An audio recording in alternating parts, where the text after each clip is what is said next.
Hey guys, welcome to my backyard barbecue palace where I am at the beginning of grilling season, and I'm so excited to gather together tons of grilling videos for you. We have got salmon, there's corn, there's flatbreads, lamb chops, pork, all of the things that you want to throw on the grill right now and all summer long, so enjoy. Hello, my Sergeant Colonels. This is Carla, and I am here again in my backyard on a beautiful summer day, and I'm here to make grilled corn salad with a tomato vinaigrette. We're gonna get into the grilled corn of it all. People love to talk about the best way to grill corn, the shucking, the not shucking, the soaking, the tying. I'm gonna put all of those to rest, and you could stop the video right there if you wanted to and just slather some butter on your grilled corn. I'm gonna go one step further and pair it with a delicious tomato soy vinaigrette. It's got a little bit of miso in it. All of these umami pack flavors go incredibly well with the corn, a little bit of char, lots of crunchy elements as well. It is great as a side salad. It also wants to be scooped. And if you're scooping, well, the world is your oyster. You're just gonna have to watch to find out. If you try to grill shucked corn directly on a medium-high grill, you'll get great charring. You will also get shriveled out, really dry and chalky corn kernels. Nobody wants that. And if you go to all the trouble of half shucking and removing the silks and then tying them close, you're wasting time. And if you are soaking the whole corn in the husk, in the silk, in water, you're wasting time and water. And Lord knows, we don't have enough water as it is. I want to char the corn in the husk with the silks. It turns out that if you leave the silks inside and you leave the corn with the full husk on it, there's plenty of steam in the corn kernels themselves. So as the corn heats up inside of his little jacket, steam's gonna get released in there. That's gonna make nice wet heat. It's gonna plump the kernels. It's gonna cook through. They're gonna kind of steam inside. But by leaving the corn, the ears of corn on the grill for long enough to get some charring on the outside of the husk, eventually some of those char marks are gonna go through and you will get lightly charred corn that is plump and still really juicy. So grilling the corn 12 to 14 minutes or until I see really nice charring all over the outside of the husk. So if you love corn and you love saving water, like and subscribe for us, would ya? And you could just put a little corn kernel or the shower head in the comments, and then we will know that you love corn and you love also water. In the meantime, I've got a fresh chili. This is a Fresno. The first time I did the recipe, I couldn't get a Fresno. I used a Serrano. It was totally fine. A jalapeno also works. And I've got some scallions. Some of them are gonna be grilled, some of them are gonna be raw. So we'll take those guys and just drizzle with a little oil and some salt. The corn is going over medium high, and it's a great thing to kind of get out of the way. So say you're gonna grill some pork chops after this, or you're gonna grill some dogs or steaks or whatever. While you're waiting for the grill to come down to more of a medium level heat, you can get the corn started because you want a higher flame for that. And that way we're not wasting charcoal or water or time. That's all we have. So we're going straight on to chili. I'm gonna cut these, go on an angle if you want to. It should be whatever size you would like to find in your finished salad. And I'm periodically rotating the corn. I'm gonna do the same thing with the scallions and the chili until they're both lightly charred, starting to soften, a little bit of collapsing, and then I'll set those aside.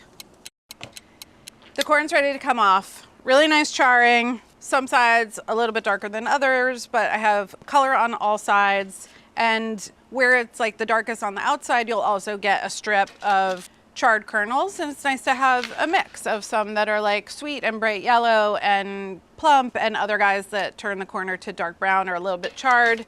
You've got multiple textures, you've got multiple flavors, you've got one dang ingredient. I know that I'm not the first person to put tomato and soy together. They're both like on the list if you look up like, what's the most umami of an ingredient? You're kind of stacking the deck. But tomatoes and corn are also in season at the same time, so if it grows together, it goes together. We love that. Fresh lemon juice, soy and lemon, two great things that go great together.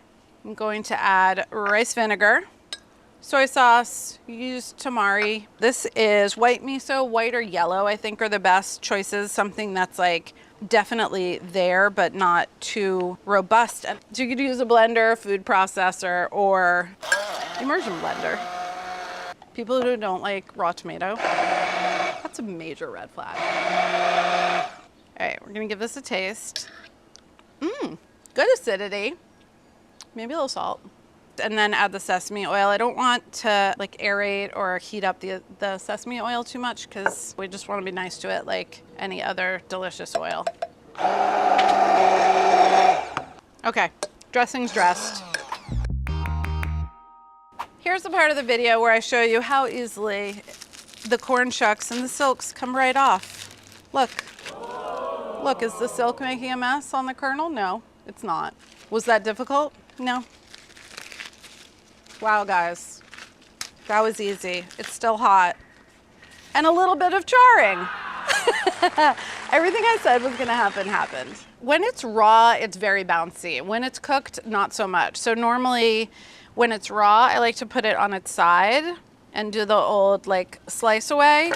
When it's cooked, the kernels don't like drop and bounce in the same way. So I actually think whatever is easier for you, there's not a big advantage. I guess we could make corn stock with the cobs. I'm not going to, but like you could. At this point, the whole thing is gonna go right into the platter. You're gonna end up tossing this all around in those corn boats, you know, a corn raft. They'll get broken up. Let's do the chili. The chili has sat. I'm doing this with my bare hands. Be careful with that. And we can see how spicy this guy is. Oh, oh my God, it's very spicy. So then you just scrape your seeds off. If you don't want any spice, you could grill a sweet pepper, a sweet red, any kind of bell pepper, except for green ones because they're disgusting. And we have the scallions.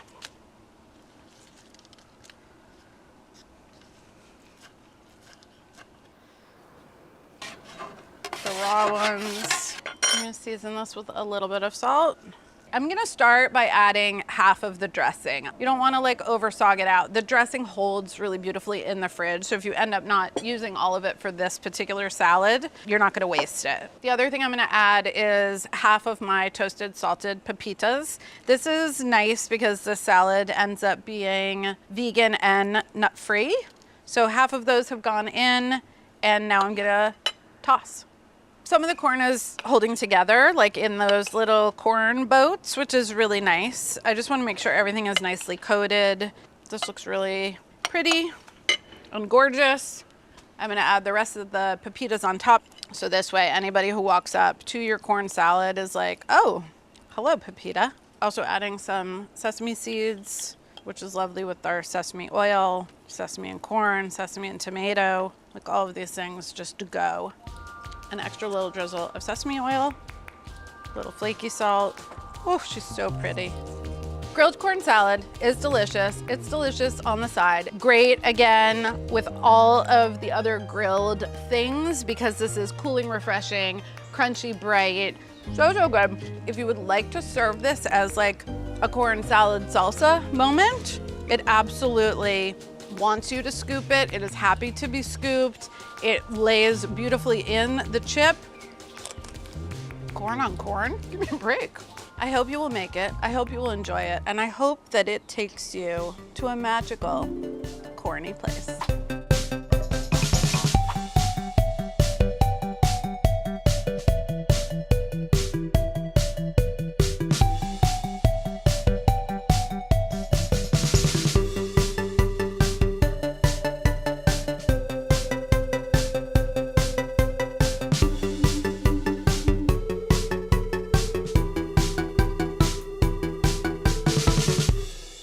Hello, all my little fish fillets. It's Carla, and I'm back again today in my beautiful backyard. I have developed a brand new recipe, grilled salmon for beginners. This is actually a foolproof method for everyone at every level. I developed a couple of little tricks that are really going to give you absolutely amazing results. I've got a trick for scoring the fish skin so that it doesn't buckle. The patented kill it on the first side technique, which ensures absolutely beautifully cooked salmon. We're actually going to be in a skillet, which is going to make sure that the skin becomes like glassy and totally crisp. I'm serving the salmon today with a charred lemon vinaigrette that you also make on the grill. It is delicious with this dish. It is also delicious with lots of other things. So really it's a 2-for-1. I can't wait to jump into the frothy waters and make the salmon for you. This is a 2-pound piece of salmon, and you want to ask for it all in one piece and preferably from the belly. Having one big piece is going to be an aid and actually really helping in the preparation of this recipe. Fillets cook a lot faster than one large piece like this, so it's not even giving the salmon enough time to get really crispy before you're trying to move it. I'm gonna turn this right over so you can see the skin side. And rather than putting the fillet into the pan just like this, I'm gonna score the skin by making some parallel shallow cuts. And that's gonna do a couple of things. It's breaking up this one large sheet of skin into smaller segments so that it can't kind of pull all the way across its whole surface. So you're getting these like smaller little plots of land, as it were, because the salmon is rounded, and you can even see as I'm going, it's like really easy to cut here, but when I get to the outer edge and I have to angle my knife, it's hitting the board. So what you can do is sort of cheat it in your favor and kind of push the fillet up so more of the top is rounded, which will just help get the knife in there. The other thing that it's going to help us do is get seasoning to actually penetrate a little bit past the skin and to the flesh of the salmon itself. And I'm aiming to space these about 1 inch apart. I want to go shallow, try not to cut too deeply, but you're going to get some of the flesh, and that's okay. That will end up getting seasoned. It's also creating an opening for heat to penetrate to help with the cooking as well. Beautiful. I've got this on parchment just to keep my board clean, cooking outside. The first seasoning I'm gonna do is the salt. I'll add the other ones in a little bit. I just wanna get the salt on here to start actually melting and penetrating into the flesh. And as you go, you can actually rub it a bit into the slits that you just made. For a 2-pound piece, I wanna use about 2 teaspoons of salt. You don't have to measure it. Make it rain. While that salt's dissolving, I'm gonna prep the lemons.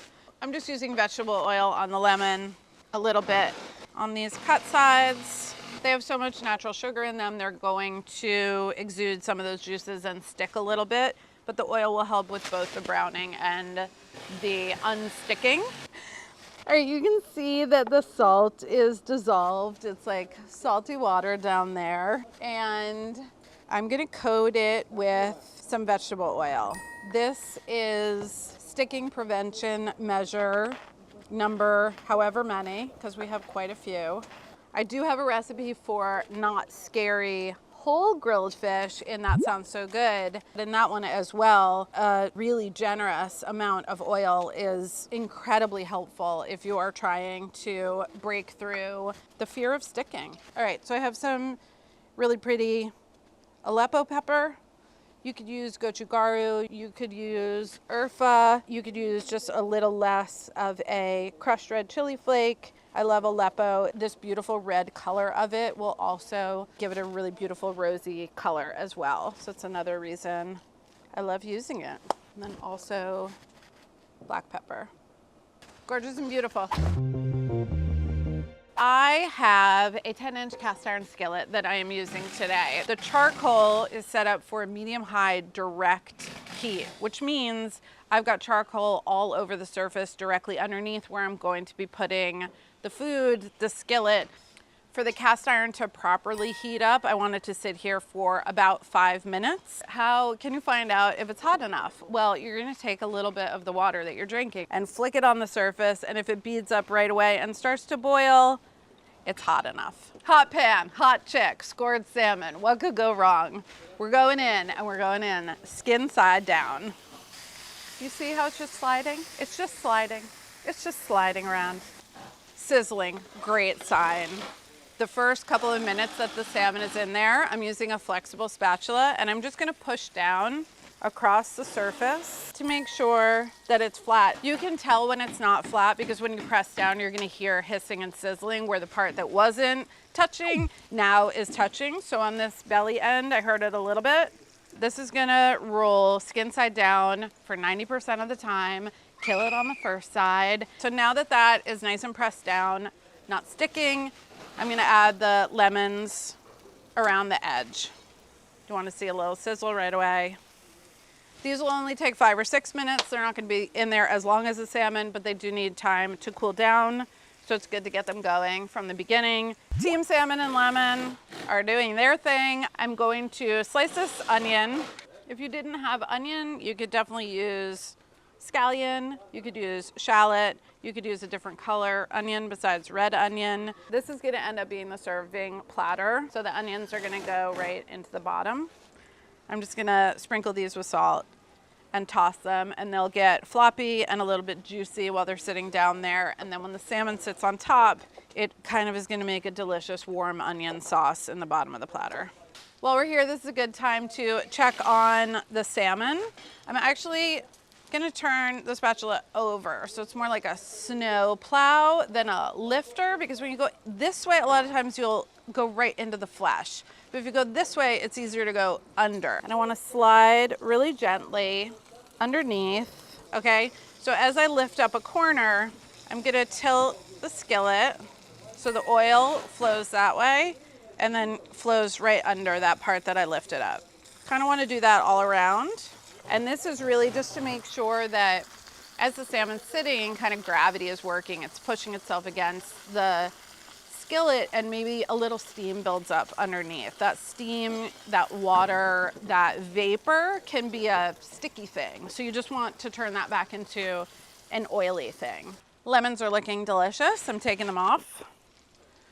That's the color that you want to see. Really nice and charred, but not like blackened to a crisp. And they're very soft and very, very juicy.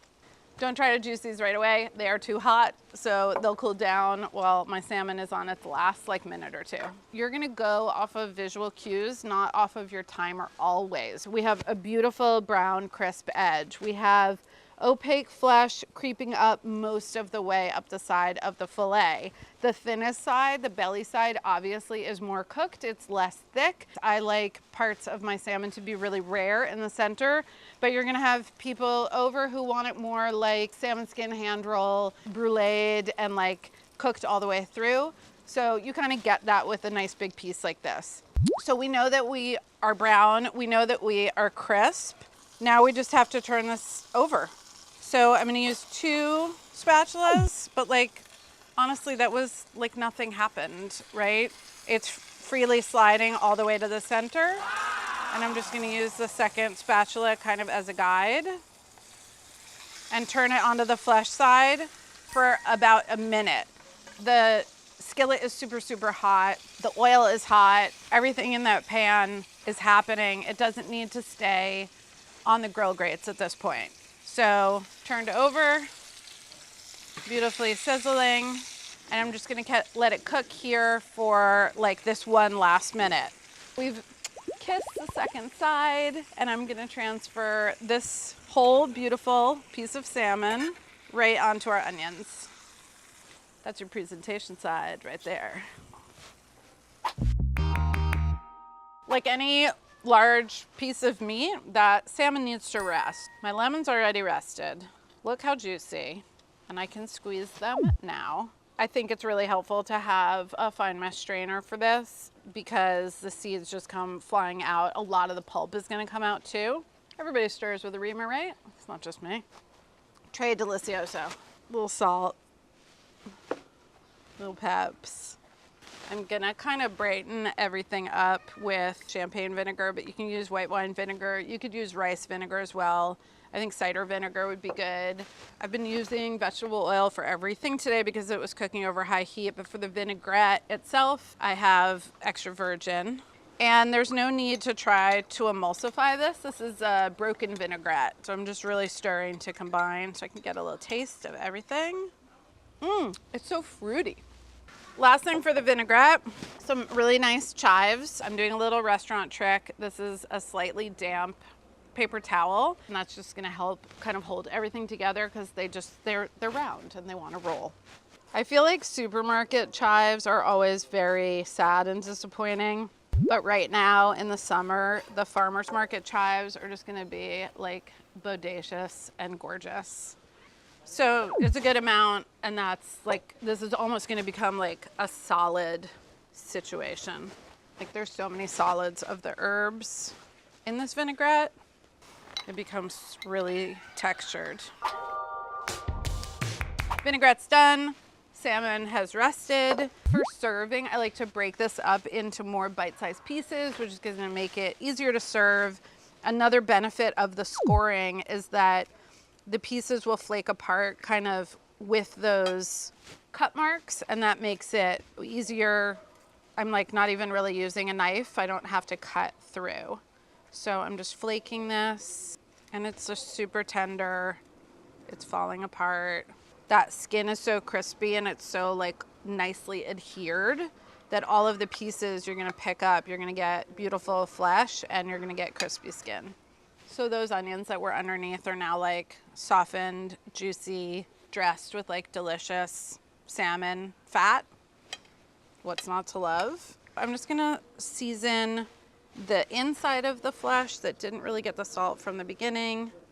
As far as the vinaigrette goes, you can put it everywhere. I'm gonna concentrate on the flesh of the salmon because we've done this amazing, miraculous, special, intentional crisping of our skin. So I don't wanna completely sog it out by putting dressing right on top, but a little bit here and there is nice, and it looks really, really, really pretty. This is my crispy salmon party. So as I spoon this up, I want to make sure I'm going all the way to the bottom of the platter because that's where my onion friends are. They're delicious and steamy. And then there's also so much good sauce down in the bottom as well. Drooling. This is a large, that's fine. That's not that big of a piece. That's not my TMJ popping. That's the skin crunching. Listen, folks, I'm not a beginner. I'm a trained professional, and I am so smitten with this method that it's hard for me to imagine putting a fillet of salmon directly on the grates again. Why? Why would I? You might identify as a beginner, you might identify as an expert. This is the method that, like, frankly, it's about results. So this is crispy skin salmon for results. I don't care who you are. Hello, my little riblets, it's Carla, and I am here today in my backyard with a burning, burning fire, which is truly my favorite place to be. I am going to be making herbaceous grilled lamb chops. Just my take on lamb chops scotadito, the classic Roman dish. What does scotadito mean? So glad you asked. It means burned fingers because the lamb chops are so juicy and delicious. You have to pick them up and then you burn your fingers. We are going to be burning it up. We are going to be burning it down. We are going to be, as my fellow fireside Madonna once said, burning up for your love. I mean lamb. Starting with some really beautiful lamb rib chops, the first thing I'm going to do is a very, very simple seasoning. So in addition to salt and pepper, I'm using some coriander seed. Fennel seed, also really lovely with lamb. You could use something hot like crushed chilies here if you wanted to. Just crushing the coriander seeds enough. And you could definitely do this in a spice grinder if you prefer. So that's done. This is what you want to look for when you are buying your lamb rib chops. These are intentionally not trimmed, which means we've left quite a bit of the beautiful fat cap on top, but also this strip of meat up here is called the decal. That meat is really good meat. So another thing that they do when they trim is they'll take off that whole big part and use it for trim pieces or for ground lamb or whatever. The decal's delicious and you want it. It's tender, it's fatty, and it's really, really good. So if you can, ask your butcher for lamb that is not trimmed, not Frenched, and has all this beautiful fat. Why? Because we love fat in this house, and lamb fat is king. Every time I make this dish, it does feel very special occasion-y, and that's because lamb rib chops are expensive. You know, they're up there with like your fancy ribeyes, price per pound. But if you want to do the exact same preparation on a different cut of lamb that is perhaps not so expensive, try lamb shoulder chops, or you can also do this with lamb skewers. Skewers are great if you have like a bigger crowd coming over and can't splurge for the ribbies. You can marinate the lamb. In fact, I would like you to marinate the lamb. Like, say you're grilling on Saturday, go buy your lamb and marinate it on Thursday, if possible. Take advantage of that do ahead time because it's just going to make things more delicious for you in the end. And it's also going to reduce the amount of things that you have to do on your grilling day, because you want to be grilling and chilling and, you know, summoning all the fire gods and doing all those things. We're going to pepper. I guess this recipe, if you're not a fire sign, but you're a ram is a lamb, right? Then this is for you as well. I have a mix of tender herbs here. We have mint, we have parsley, dill, and chives. Other herbs that you could use: basil, rosemary, thyme, oregano, whatever is growing on the little pots that you've got set up outside your back door, throw them in here. Don't forget your little tender stems. You can add those as well. Coriander would be nice in this mix because we've got the coriander seeds, so you could use cilantro. I'm not gonna rate my chives on the chives. You guys following that account? Rate my chives? Pretty hilarious. I feel like when it's a really hot day and you're sunbathing and it's so hot that you go into that reverie and then you fall asleep. And when you wake up, you're like almost too hot and sweaty to move, and you might be like a little bit deceased, and then you just run into the water before you're fully awake. The herbs are the water and they're gonna cool us. But right now we're burning up. We're burning up for the lamb. So this is gonna sit, we're gonna manage our fire, then we're gonna flare. We're gonna flare it up. Yes, I am grilling today in my outdoor fireplace, and I know that not everybody has this setup, but I am going to explain to you, no matter what kind of grill you are using, how to set up your fire. When it is time to grill, what you want is a hot, direct fire. This is a setup where the heat source is really directly beneath the grill grates where the food is going to be. If you're using a regular kettle with charcoal, you're just gonna put your charcoal in the bottom and put the grill grates above. If you're using a gas grill, you're turning your gas grill up to high. If you're cooking with hardwood, you're gonna wanna have those embers and then pull them right beneath where you're gonna set up your little grill. So we've had the fire going for a few hours. I have a really nice pile of embers that have accumulated. You could definitely use charcoal for this. That might be enough fire. Hold on. A little more. If you're at a campground, you can totally set up a direct fire. You can grill anywhere. Grill grate is in the right place. I'm gonna let that sit there for a couple of minutes just to make sure that the grill grate itself is hot, and then we can grill. If you want to know if your fire is medium, high, you're holding a hand over it. It's like a 3-second thing, not a 6-second thing. Definitely working in batches here. As the fat starts to render, we're gonna see the flare up, so that's how you will know that the heat is hitting the meat and the fat is melting. I'm gonna lightly salt them again, even though they had salt in their marinade, but they'll be nice and salty right on the surface when you bite in. And if some of the herbs are still clinging to the lamb chops, it's okay. You don't have to be crazed about like scraping all of it off. It's going to combust into an inferno, so it doesn't really matter. Just about 3 minutes in, and you can see the fat that is dripping. This little coal right in the front is getting like a beautiful lamb fat facial, and that flavor and the flare up of the fat connecting with the coal and the smoke is like what it's all about. I don't know if they were a ewe or a lamb or a goat or a ram, but once you turn them over, they're your dinner. I don't care what you were before, billy goat gruff.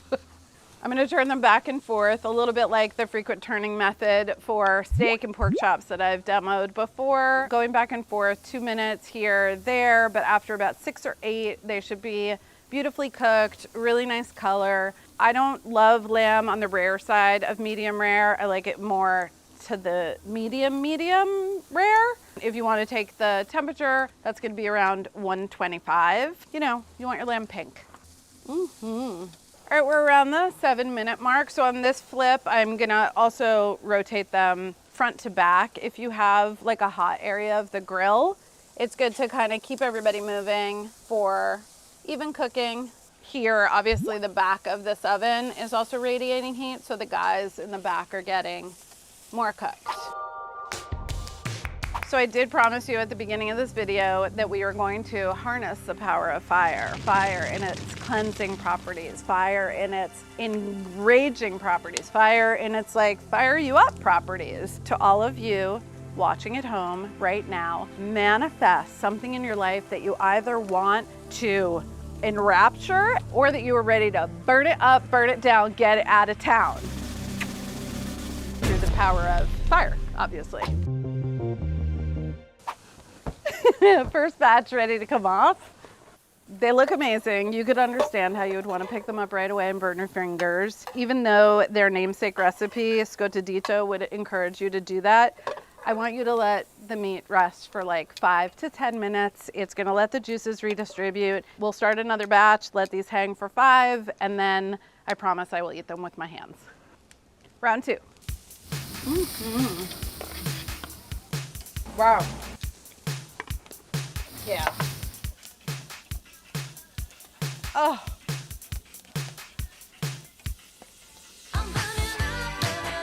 Lamb. Lamb. Lamb. Lamb.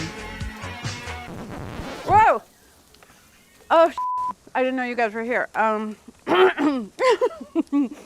Started burning up for my lamb. This next batch is ready to roll. Delicious and gorgeous, beautiful and perfect, exquisite and like God-given. I don't know what else to say. Heaven sent? I don't know. What would the Greek gods have said when they pulled this off? There's gotta be something in Latin for what that evokes. Lamb. As delicious and perfect and glorious as these are, they're gonna benefit from a few splashes of vinegar. I'm using my dad, Frankie's red wine vinegar. Any vinegar, honestly, some squeezes of lemon. This is going to kind of be a good counterpart to all of that rich fat, the charred flavors, the deeply like savory and melt in your mouth quality of the meat. Some of you might remember my neighbor, Kelsey. Kelsey, yeah. Are you home? Do you want something and I don't want to know what your opinion is of it? Totally. She's graduated from French fries. You're supposed to eat these with your hand. Lay on the hand. Are these better or worse than the fries? These are fancy as Fancy as Exactly. Enjoy. This is the salsa verde, salsa very verde from That Sounds So Good. It's very easy and it's very delicious with lamb.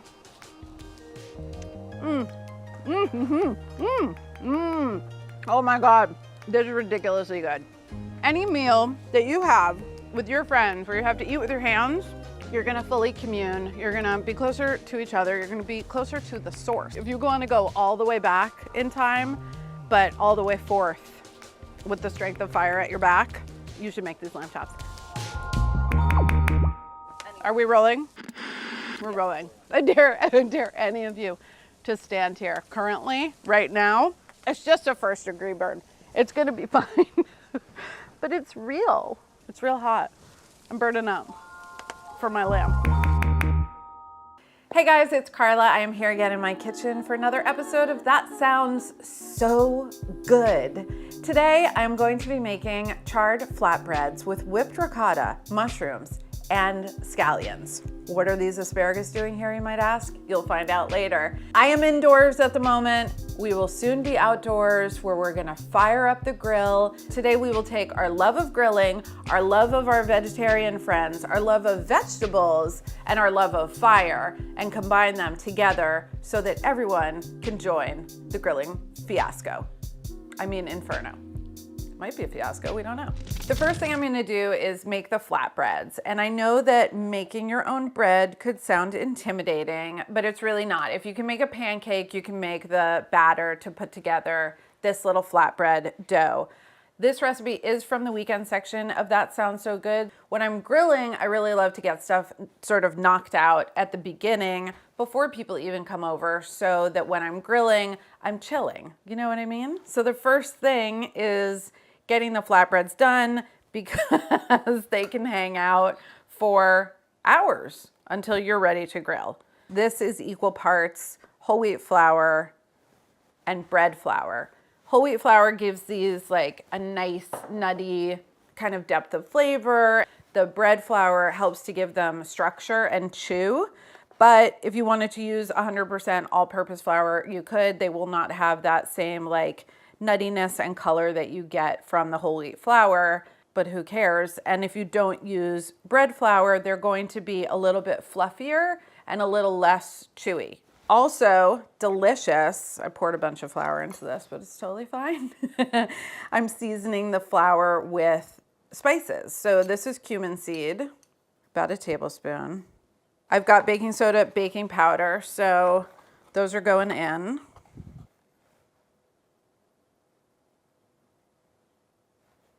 And just a little bit of sugar. And a lot of bit of salt. So now that all of the dry ingredients are in here, I'm just gonna whisk it together to combine.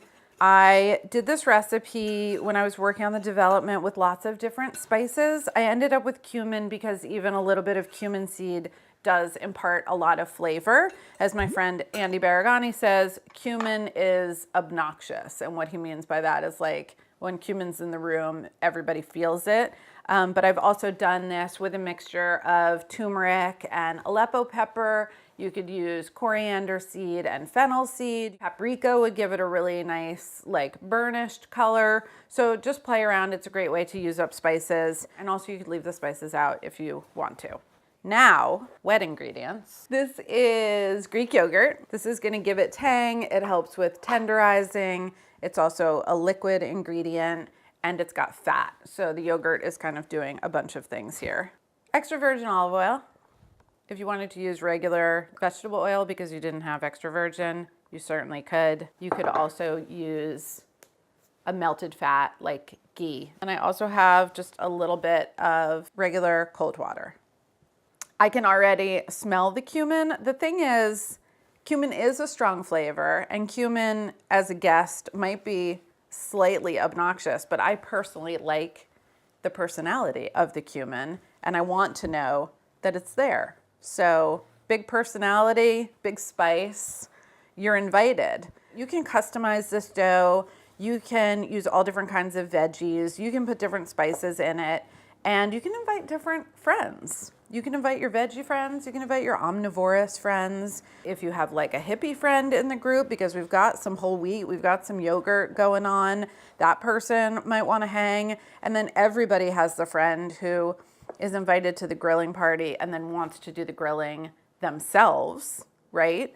That person, kind of like cumin, is a little obnoxious, but exists. That person can come because the grilling part of this is super easy.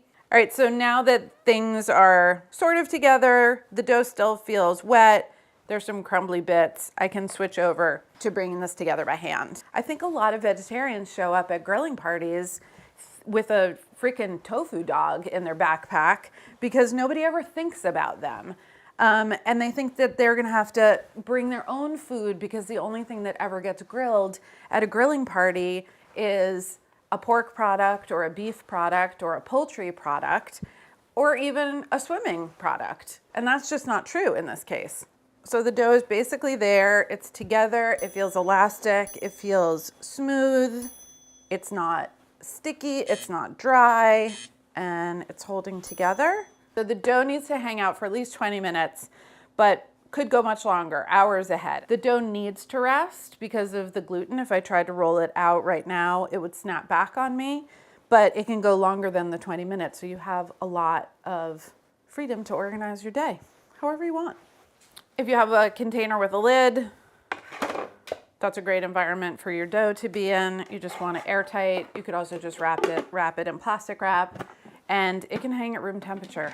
The whipped ricotta mixture is incredibly simple. You can embellish it if you want to. I'm starting with fresh ricotta. Look for a full fat one. It's just more flavor. I'm seasoning it with lemon zest, and I'm gonna hang on to this lemon for later. It smells delish. If you wanted to, I kept this recipe wanting to keep the ingredient list for everything super short, but you could definitely grate some garlic in here. You could add finely diced shallots if you wanted to. You could use other spices, make it spicy if you care for that. If you are not only a vegetarian, but you are in fact a vegan, congratulations, it's really great. You probably don't want to use this ricotta, so instead, what do you use? Little cashew cheese? Would you be into like a white bean puree? Would you be into some super luscious hummus? All of those things could be delicious. Baba ganoush could be great too. It's just you want something fatty and luscious and creamy that's gonna be a nice counterbalance to the nice grilled smoky veg, and also having something creamy down on the top of the flatbread will keep these things from just rolling off, because if you put things directly on top, nothing to stick them down. So I'm not using a spoon. I want the whisk just to get this super smooth and creamy and lightened a little bit. If you wanted to do this and you have a food processor, you could do it in there and whip it up and get it nice and light. So sticking that in the fridge and get started on my veg.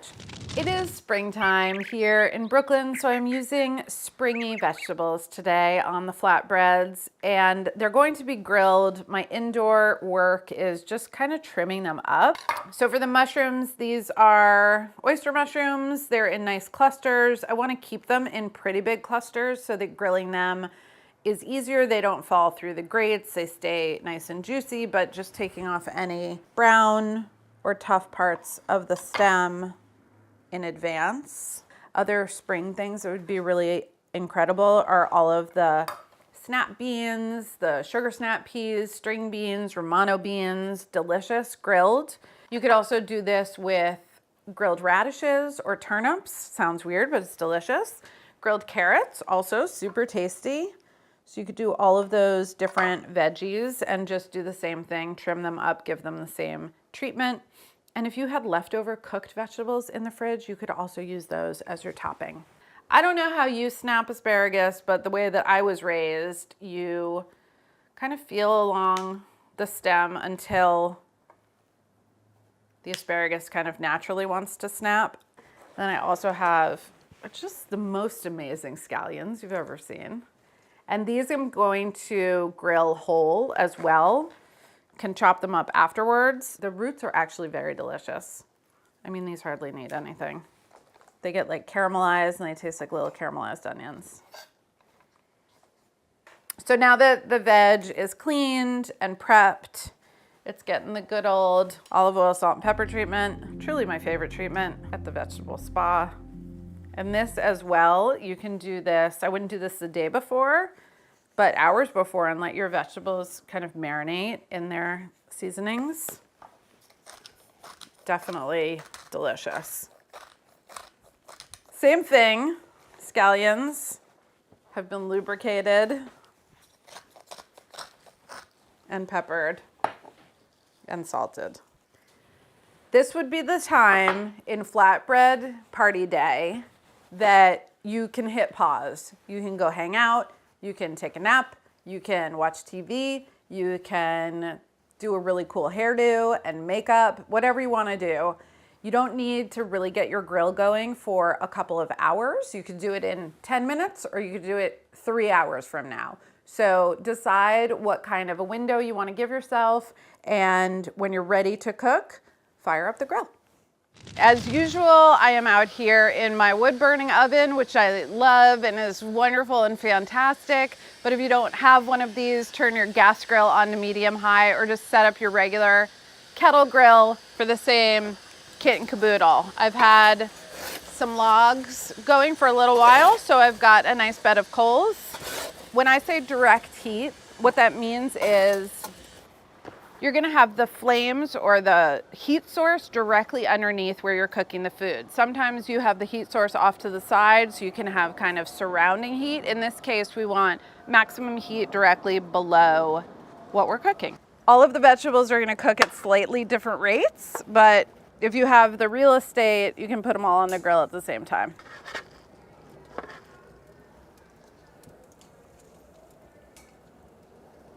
Ooh, popping, snapping, crackling.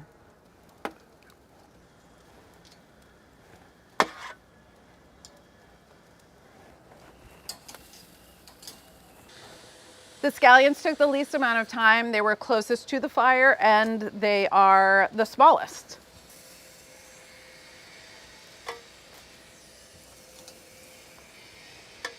This is city grilling. This isn't like paradise grilling. Asparagus is also looking good.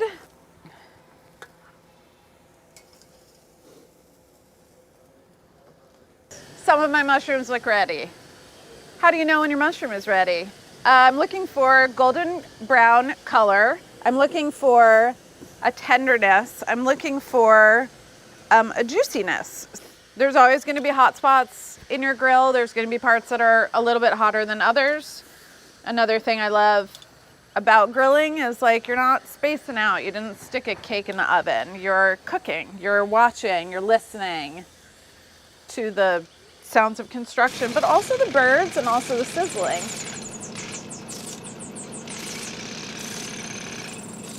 This is like a stand around party starter, kind of a snack to me. Just gonna get everybody into bite-sized pieces. But you still want to retain like some of the pretty shape so that people know it's a mushroom. And because we kept these like cool clusters. All right, next up I've got these gorgeous scallions. The benefit of grilling them with their greens, some got a little carbonized, but it's fine, is that you have a mix of textures. There's like the thicker bulb that's gonna be juicy and sweet and have a little bit more texture to it. So I'm gonna cut that kind of thinly down there. And then the flavor of the greens that got really charred and caramelized is gonna deliver like a sweet and bitter and definitely smoky flavor. So you definitely wanna use the entire scallion. And then to this, I'm gonna add some lemon juice. So we've got the lemon zest in the ricotta mixture. So now that fresh juice is gonna brighten up all these smoky flavors in the veg. And I also have some parsley. You could use any fresh herb, basil, chive, mint, cilantro, would all be really delicious.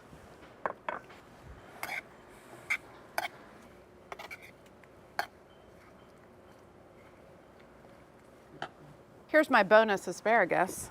Same thing. I want it bite-sized, but still giving asparagus. My medley is complete.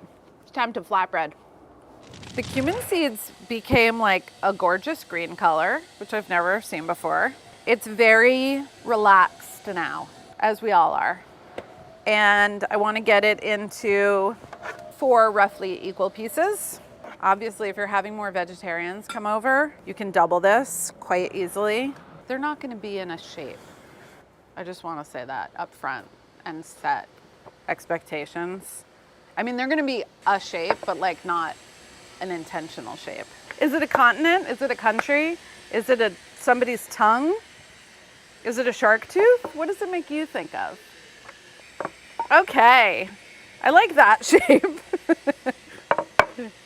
This shape to me, I kind of gave it away, but it is giving shark tooth, right?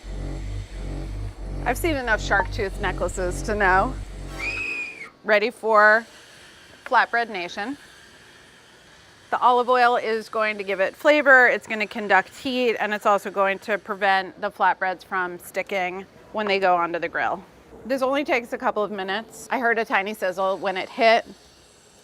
Already seeing some bubbling coming up on the surface. And the dough is soft, but it's also sturdy enough that it's not dripping down through the grill grates, which is important. And what I want is to cook it on this side until the dough stiffens up a little bit, until I've got these nice big airy bubbles all over that top surface, and there's some browning. Avoid the impulse to go too far on the first side. You're gonna have no trouble flipping these.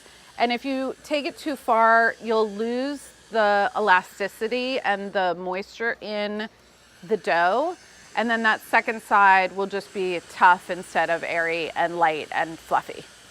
Second side's gonna go a little bit faster. It's already warmed up. It's partially cooked through. So I just wanna see it kind of dry out, get golden brown. That's the party side.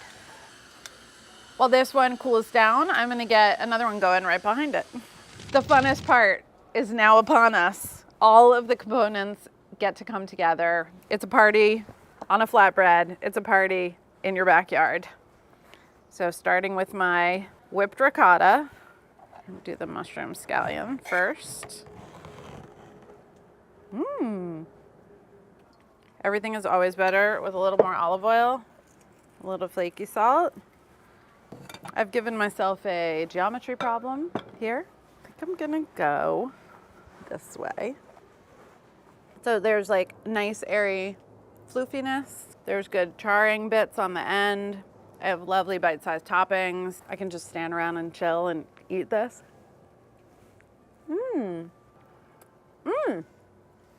Really get the lemon from the ricotta mixture. And then it's doubled down with the lemon juice in the veggies. And my little caramelized bit of scallion was really sweet.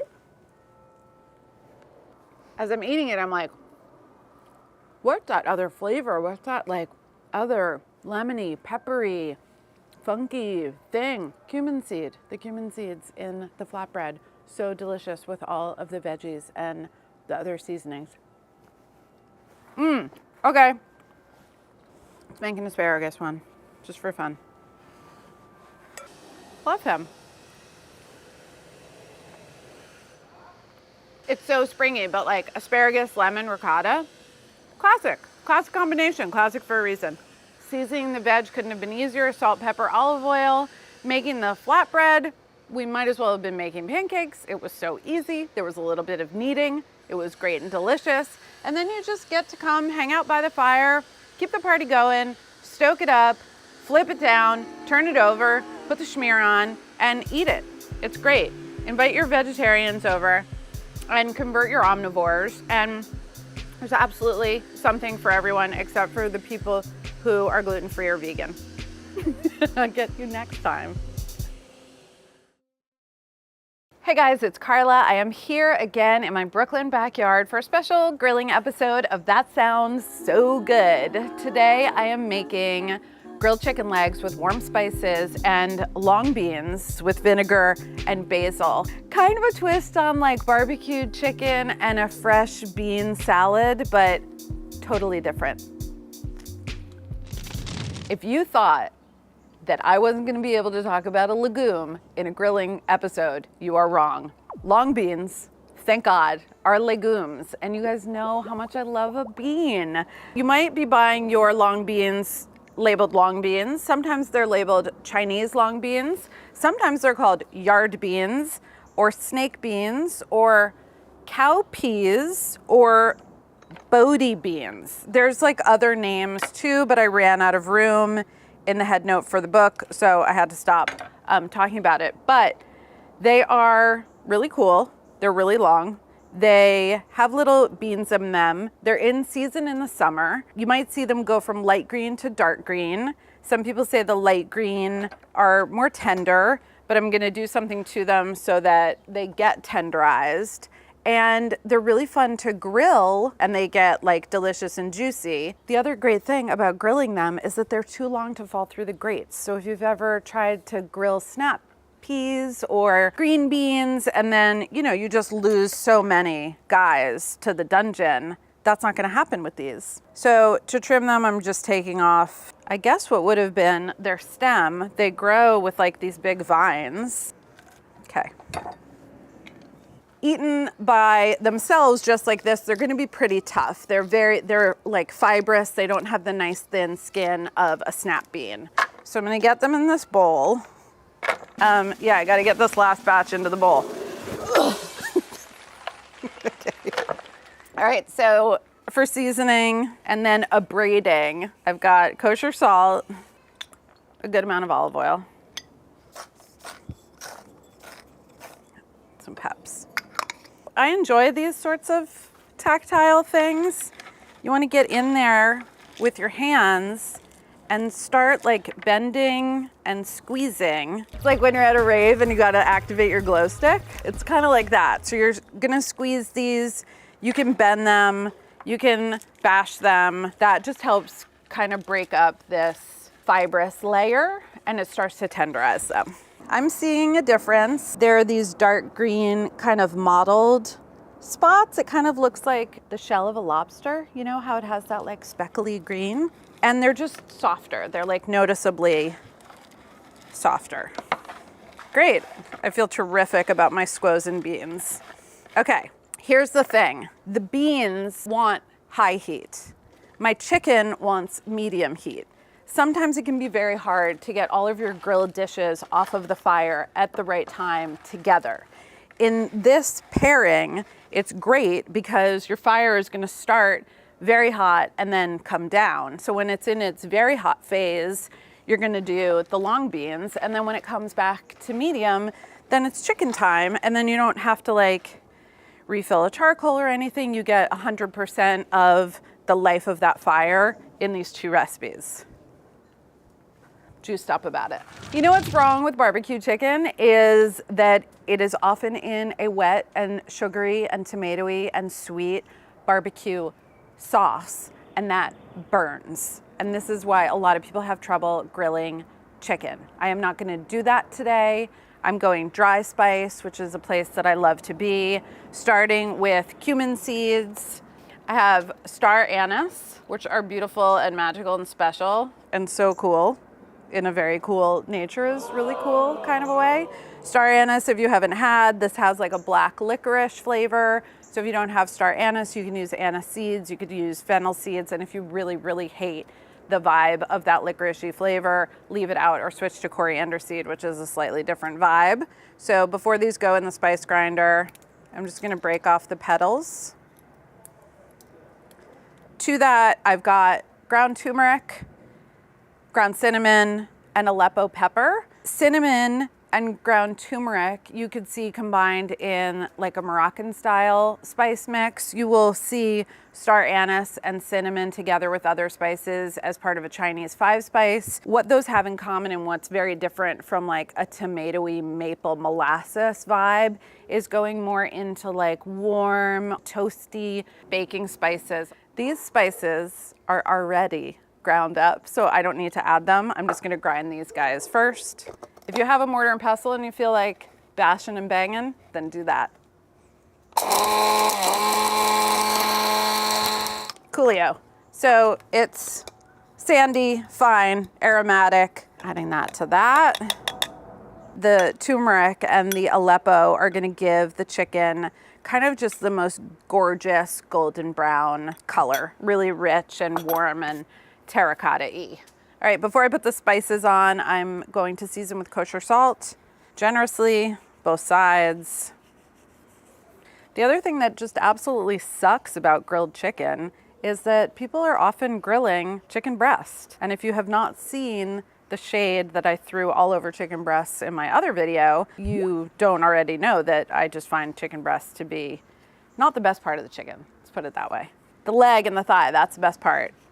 Also the wing. So the reason chicken breast grilled is kind of a downer is just because it's lean and it has a tendency to dry out. So if you're making barbecue chicken with a sauce, the sauce is now burnt and you have dried chicken. It's just a total drag. Legs are juicy, they have more flavor, they have more fat, and they're more forgiving. If you overcook them, you're less likely to really notice because they have so much of their own goodness that keeps on keeping on. All right, it's gonna look like a lot of spices, but you're gonna use it all.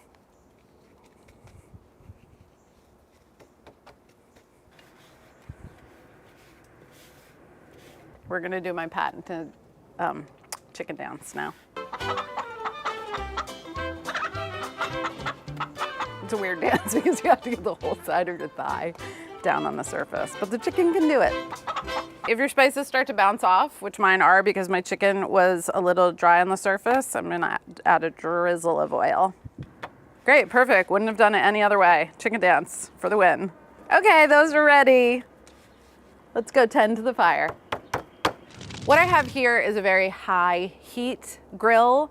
Very high heat is not that great for most grilling things, but it is really, really great for getting a quick char and a juicy hotness out of the long beans. Before I throw anything on there though, I'm going to scrape this clean. It's got a little bit of gunk on it from the last time I cooked, and when the grates are hot is a great time to scrape them because everything just carbonizes and releases. So if I was just cooking the chicken, I would now have to wait for the fire to get down to medium, but I'm going to make the best use of my time because I'm a clever girl.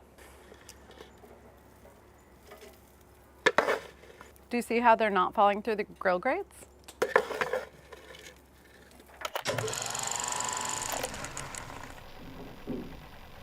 Oh God. The irony.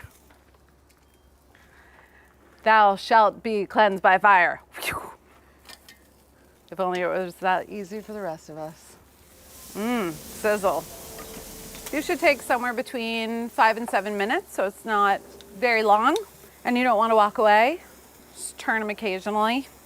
So I want to see grill marks coming around the side where the beans are connecting to the grill grates, and also in those spots there's going to be juiciness. I think I referred to hot juiciness moments earlier, and so that's what I'm looking for. Beans are looking the way I want beans to look. They look shiny, they look floppy, they look charred in spots, they look juicy, they look good.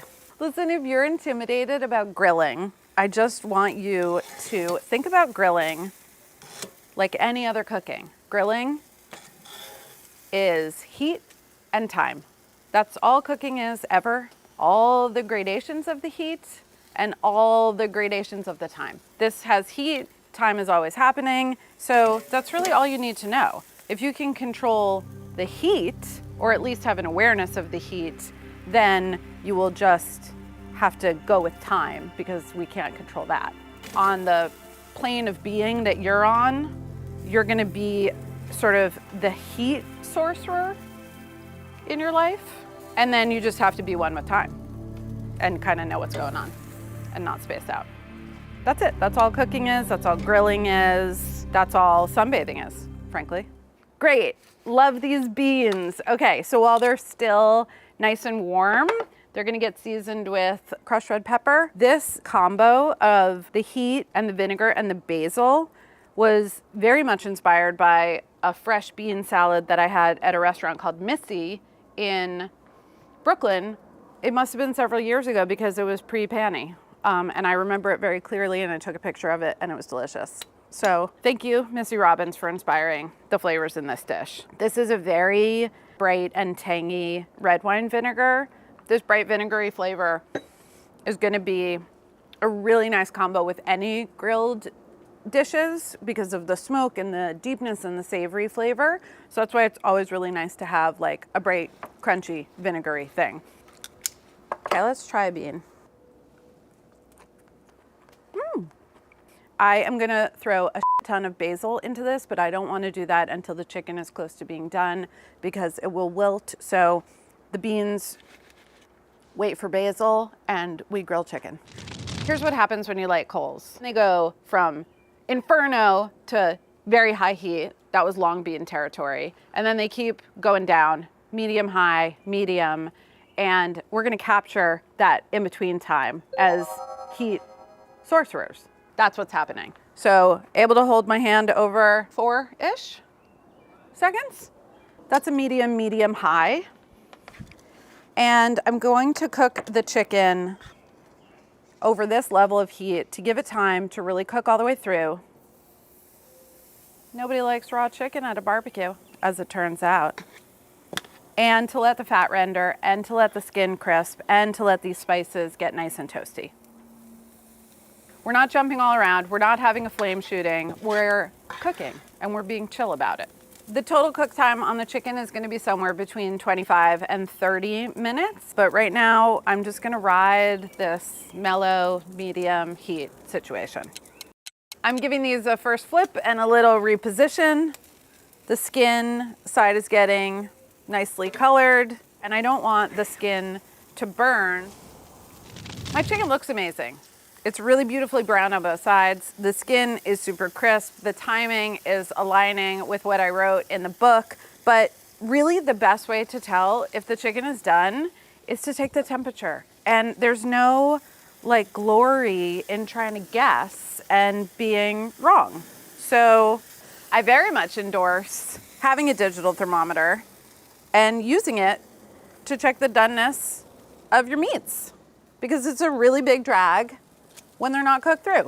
And you want to try to get the thermometer into the thickest part, kind of avoiding the bone. So I'm dancing right around 155. I'm going to take it in another spot. Hitting bone. Oh God, hitting so much bone. Oh yeah. Oh yeah. See that? 158. Great. And this was the biggest piece, so I can safely assume that they're all done. And I want to rest them in a platter that all of the juices are going to collect. So don't rest them on your cutting board, because then all the juice will be on your cutting board instead of in your belly. And so while those are sitting, I can finish the beans. You can use any type of basil that you can find. So regular green Genovese basil, Thai basil, purple basil, all are delicious. Just big, beautiful basil. If you didn't have basil, this would be great with like any of the summer herbs that are growing and fluttering around in the sunshine. So your chives, even scallion greens could be great. I think cilantro, mint, tarragon, chervil, dill even, or you could mix them and it would be all good. That's it, chicken and beans.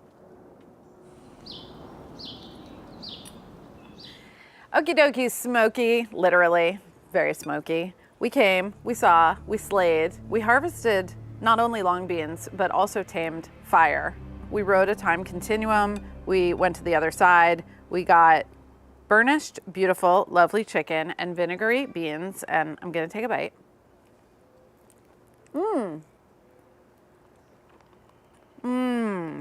The warm and spicy, the smoky and the dark meat, the way the fat like activates all those spices is so good. And I have my fresh, lovely basil beans. Twirl them up like spaghetti. They were good with the vinegar. Woo. They go to another stratosphere with the basil. It's so fresh and then also so alive. And basil and star anise are an amazing pairing. I think they're somehow related. Look into it. Let me know. I want you to go home. I want you to start a fire, and I want you to ride the wave. Grilled chicken legs with warm spices, these delicious charred beans with vinegar and basil. These two can be yours. Second time I winked in one episode. Greetings, earthly beings. It's Carla. I am here in my backyard in Brooklyn today for a special grilling episode of That Sounds So Good. Today, I am making spice-crusted pork spare ribs. They are delicious and porky and spicy and smoky. And more importantly, they're gonna change the way that you think about grilling or barbecuing ribs. This is not the low and slow wrapped in foil, super saucy method that you might have done before. We're also not gonna go super high heat, flames shooting all over the place, pork spitting down on the thing and flaring up. Today we're gonna go somewhere in the middle. This is like your meandering, beautiful, scenic drive. It doesn't take all day to get there, but it didn't go by too fast. The ribs at the end are going to be caramelized, toasty, chewy, pulling them off the rib bone because we were born with teeth and we're here to use them. So please join me on a medium high, but extra hot episode of That Sounds So Good, starring my little friend, the spare rib. First thing you want to do is get yourself a couple of really pretty racks of spare ribs. I'm using St. Louis style ribs. You can definitely use regular spare ribs. They're going to have an extra piece of meat up at the top. They will work. Country style ribs will also work. Baby back ribs will also work. But before I do anything with them, I am going to make the spice rub. This is super straightforward mix of coriander and black peppercorns and red chili flake. The way that I thought about this spice rub is that the coriander is bringing kind of like a bright, zesty, citrusy, kind of a high note flavor. I have more citrus, lemon peel, and heat coming from the black peppercorn, and then the red chili flake is just spice. So if you wanted to swap out and had something like cayenne instead of red chili flakes and fennel seed instead of coriander, go for it. I've got a spice grinder. You can also do this in a mortar and pestle. I like leaving some texture to the spices so that they have texture and crunch in the finished grilled ribs. They'll get crispy and brown while they're cooking. So just don't go to dust, is all I'm saying. That's it. Delish. Super lemony. Very bright. This is all great make-ahead stuff. You can spice up the ribs 2 or 3 days before you're planning to grill. And I'm going to cut them off this slab. Each slab of spare ribs is gonna have 12, 13 ribs in it, which is great. Cutting them individually is gonna make it really easy to handle them on the grill. And then they're kind of already in individual portions. If you are in any way intimidated by the idea of having to cut these into ribs, just ask your butcher to do it for you. They 100% will. If you're buying ribs that have already been cut into individual ribs, you're looking for about 6 pounds total. The way to do it, super easy. Just find the spot in between the 2 bones and put your knife right in there and go straight down. Sometimes the bones are on a little bit of an angle, but you'll find it as you're dragging your knife through.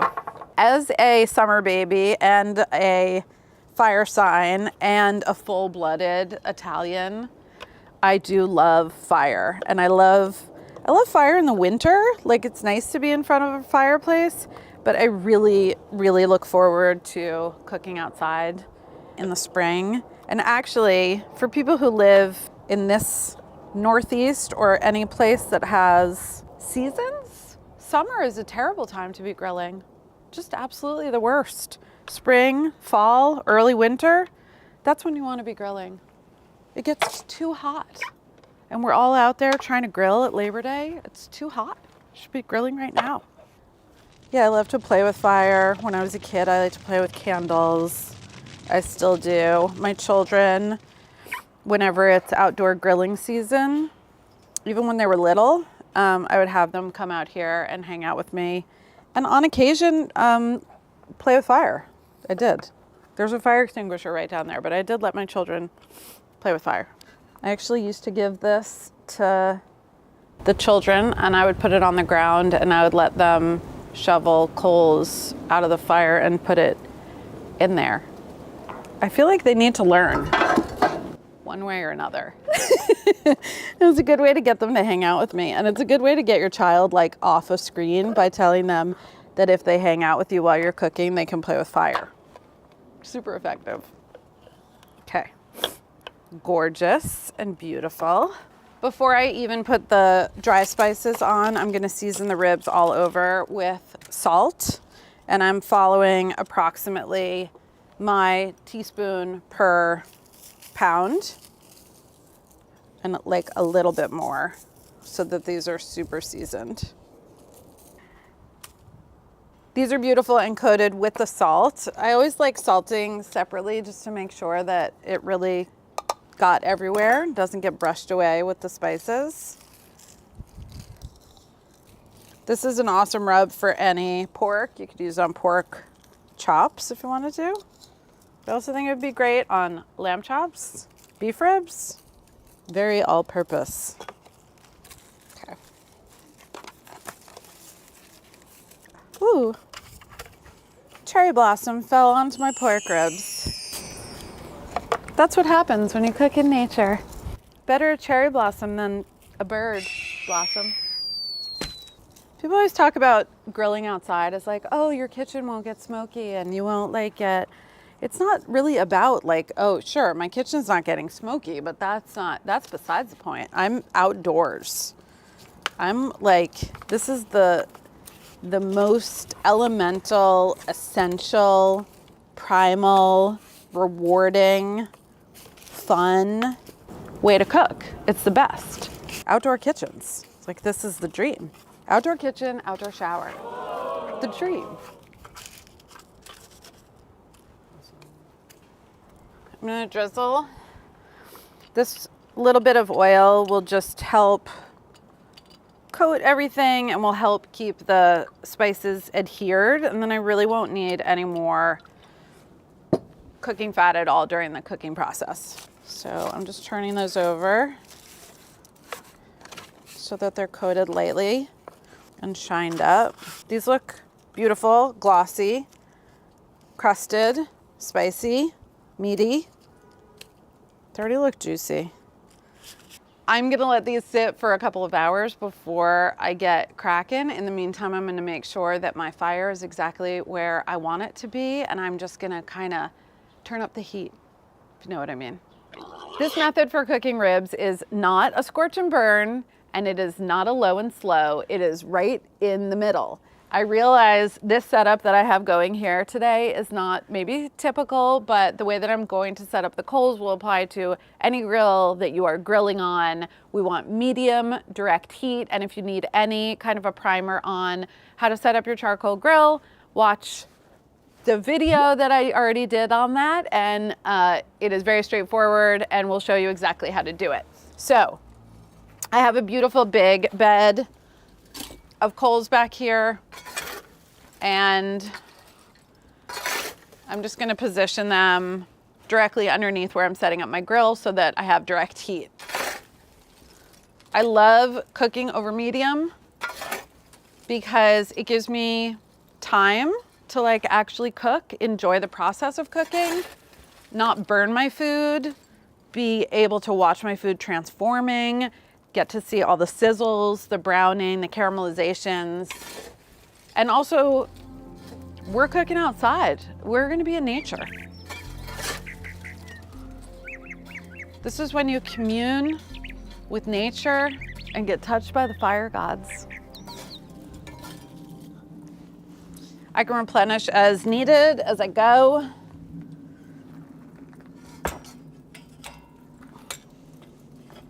Woo! Hot, very hot, super hot. But as long as I can hold my hand over the fire for about 4 seconds, 6 inches above, without burning a hair or getting a blister, that's medium hot. Let's get some ribs on the grill. My grill grates are heated up. They are clean. We have medium heat, and that's all that's needed.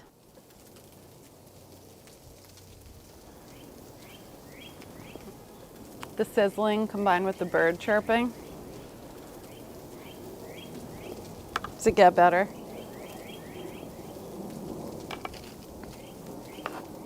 So I'm gonna turn these quite often while they're cooking, about 3 or 4 minutes, or anytime I see fat dripping down or I get a flare up. So it doesn't really matter which side I put down first, but you'll get a little bit of better connection doing the convex. The outer curve of the rib is just gonna make better contact, so you can start there. It really doesn't matter.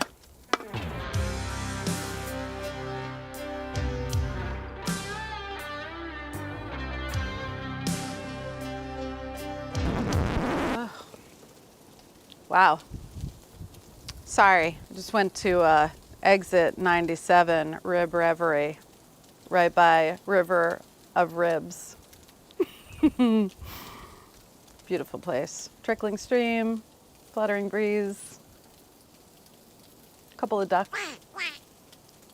Medium grilling, medium hot grilling is so perfect for fatty cuts of meat like pork chops and pork shoulder, lamb shoulder, because it's slow enough to really let all of the fat inside of the protein start to render and melt and caramelize, and gives it that time. If I was over very high heat, what would be happening right now is there would just be a ton of fat melting at once. That fat would be hitting the coals. That would be causing flare-ups. The flare-ups would cause charring. Then you get this bitter flavor. Your meat's not cooked all the way through. So going slow, turning frequently, I'm gonna watch this crust like gradually build up on the ribs without having any of the freak out. I can't tell you how many other people's barbecues I've gone to and just watch people put down like a whole brisket on a ripping hot grill, and then just the whole thing bursts into flames. That's not what you want. You want to like hang, get a beverage, listen to some music, smell your things smelling, go on the journey with your ribs, and like enjoy this process. Enjoy being where you are. Enjoy watching what you're looking at, and also give yourself the time. Pork, porky, porky, porky river, pork, porky all the day. I'm pork, porky in my porky river. Oh, these look done. 30 minutes has elapsed.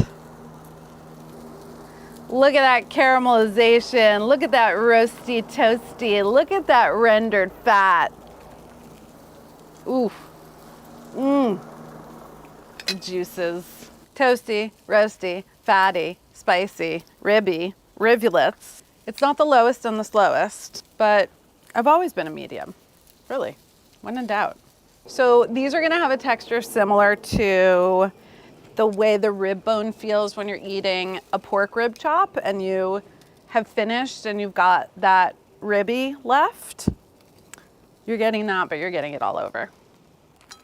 Oh my God, absolutely magical platter o' ribs. I cannot wait to eat them. Welcome to Rib River. I think you ordered the Rib Reverie. I think I did too. I'm gonna take What? this one. I knew you would just get the chonkiest boy. Hold on, can I have one too? So juicy. There's like juice coming off. Exactly. Like when you squeeze it. Rib River. So,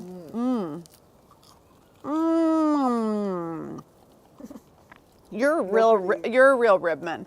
Cosmo is the person at the table who we have to like take the naked bone away from, right? Mm-hmm. Yeah. I like to chew on the little extra bits.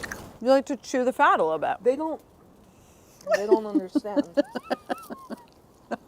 Dude, Rib River, sail away with me. You know what I mean? I'd love to.